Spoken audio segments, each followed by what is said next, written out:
Halo, Assalamualaikum warahmatullahi wabarakatuh. Kami dari kelompok 5 yang beranggotakan Muhammad Fahmi Aziz dan Arzelo Vandersa. Pada kesempatan kali ini, kami akan membahas tentang faktor produksi kerja alat, khususnya untuk faktor manusia dan juga faktor material. Faktor produksi kerja alat. Pelaksanaan pekerjaan konstruksi teknik sipil dengan skala menengah sampai besar hampir selalu melibatkan alat berat dalam pelaksanaannya, sehingga estimasi produktivitas alat berat harus dihitung sebaik mungkin agar dapat mendekati kenyataan di lapangan. Produktivitas alat berat dipengaruhi oleh 3 faktor utama, yaitu kapasitas alat, waktu siklus, dan faktor koreksi.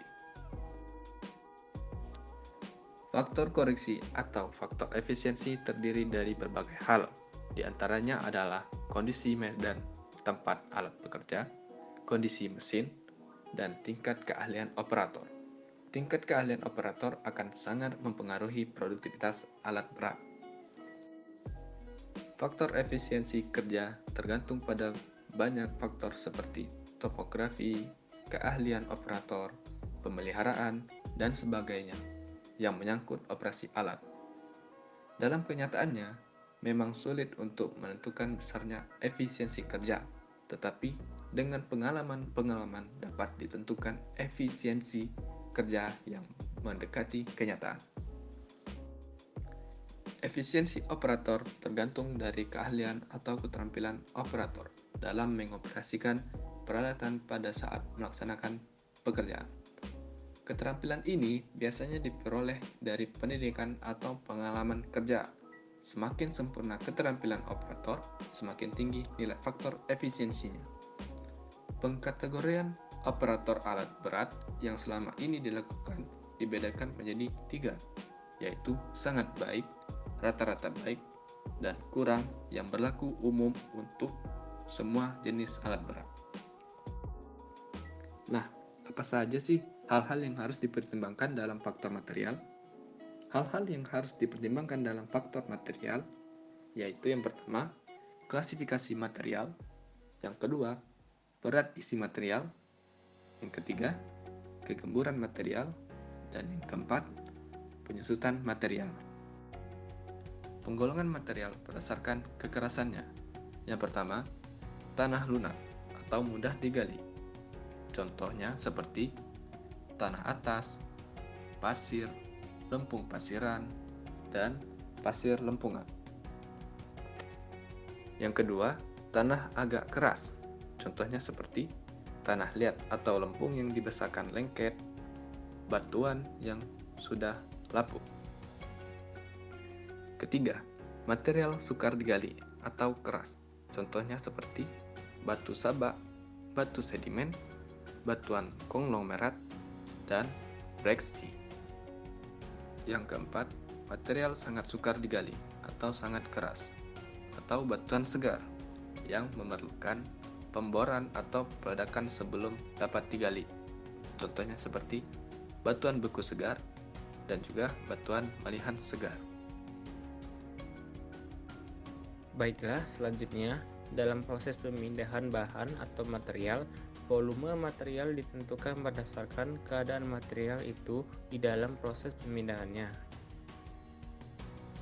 Misalkan saja, pada suatu pekerjaan tanah atau agregat, ada 3 macam satuan ukuran volume material dalam pekerjaan tersebut.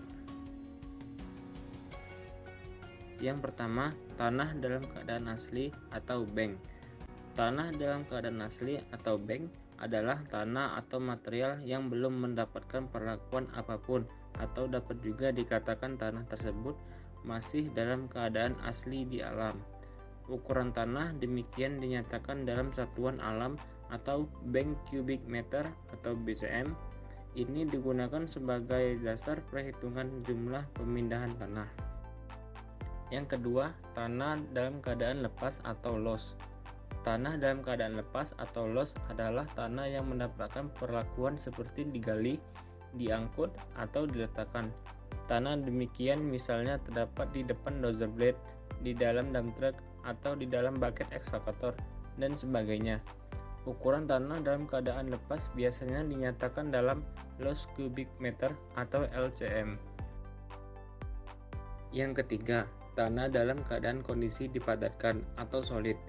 Tanah dalam kondisi dipadatkan atau solid adalah tanah yang telah mendapatkan perlakuan lalu dipadatkan kembali untuk keperluan konstruksi. Volume tanah setelah dipadatkan mungkin akan lebih besar dan mungkin lebih kecil dari volume dalam keadaan bank. Ukuran tanah ini tergantung usaha pemadatan yang dilakukan. Ukuran tanah yang dipadatkan dinyatakan dalam solid cubic meter atau SCM.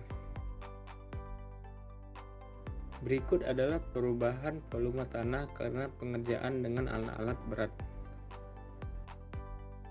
Baiklah, sekian penjelasan dari kami mengenai faktor produksi kerja alat. Kami meminta maaf apabila ada kesalahan. Terima kasih atas perhatiannya. Assalamualaikum warahmatullahi wabarakatuh.